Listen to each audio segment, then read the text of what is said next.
بچوں کی عادت ڈلوائیے. ہمارا معاشرہ، ہماری تہذیب بالکل خراب ہو چکی ہے. یورپ کے طرز پر ہمارا معاشرہ، ہماری تہذیب ہو چکی ہے. تھینک یو کی عادت ہم نے اپنے بچوں کی ڈلوائی ہے. جس طریقے سے انگریز تھینک یو بولتا ہے، اس طریقے سے ہم بھی تھینک یو بولنے کو ہی بہت بڑا وہ سمجھتے ہیں. اسلام نے ہمیں یہ نہیں بتایا. اسلام نے ہمیں یہ نہیں بتایا. اسلام کہتا ہے من صنع الیہ معروف فقال لفاعلہ جزاک اللہ خیرا. اسلام کہتا ہے کہ جب تمہارے ساتھ میں کوئی بھلائی کرے تو تھینک یو نہیں بلکہ اس کو جزاک اللہ کہو. یہ اسلام کی تعلیم ہے. اپنے بچوں کو سکھاؤ، اس سے آپ کو دونوں فائدہ ہو جائے گا. اپنے بچوں کو بھی سکھاؤ. میں ایک مثال دے کر اپنی بات ختم کرتا ہوں. جیسے ہمارے یہاں جب ملاقات ہوتی ہے یا فون پر بات ہوتی ہے تو ایک طریقہ ہوتا ہے سلام کرنے کا، اس کے بعد میں جواب دینے کا. ہاں بھائی کیسی طبیعت ہے؟ تو کوئی کہتا ہے کہ ہاں ٹھیک ہے، کوئی کہتا بڑھیا ہے، کوئی کہتا مزہ میں ہے، کوئی کہتا او ایک دم بڑھیا چل رہا ہے، کوئی کچھ بولتا ہے، کوئی کچھ بولتا ہے.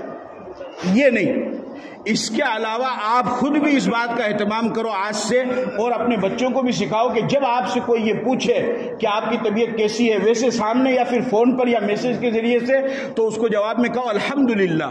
کیا کہنا ہے؟ الحمدللہ. الحمدللہ کہنے سے دو فائدے ہوں گے. ایک فائدہ یہ ہوگا کہ آپ کی طبیعت کیسی ہے وہ بھی اگلے کو معلوم ہو جائے گی کہ ٹھیک ہے، کیونکہ مسلمان اتنا تو جانتا ہی ہے.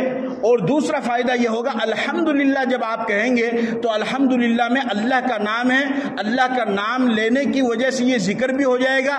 تو الحمدللہ کہنے سے سامنے والے کو آپ کی طبیعت ٹھیک ہے یہ بھی معلوم ہو جائے گا، اور ساتھ میں اللہ کی تعریف بھی ہو جائے گی، آپ کو ثواب بھی ملے گا. اب اور کیا چاہیے بتاؤ؟ اس سے زیادہ ہلکا اور آسان کیا ہو سکتا ہے؟ تو آپ لوگ اس کا ارادہ کرتے ہیں؟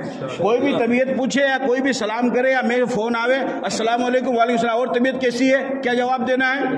الحمدللہ. اپنے بچوں کو سکھاؤ.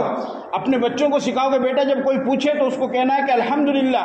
اور اگر کوئی بھلائی کا کام کرے، کوئی اچھا کام کر کے دے، کوئی آپ کی ضرورت کو پورا کرے، آپ کی مدد کرے، تو اس کو تھینک یو نہیں کہنا ہے. جائز یہ بھی، میں یہ نہیں کہہ رہا کہ کوئی حرام ہے، میں نے کہا ناجائز ہے، بلکہ اسلامی طریقہ کیا ہے اس کو کیا کہنا ہے؟ جزاک اللہ، کہ اللہ تعالیٰ تجھے اور بھی اچھا بدلہ عطا فرمائے. یہ اسلامی تہذیب ہے. ہمیں اس کو اپنی زندگی میں اتارنا ہے، اپنے بچوں کو سکھانا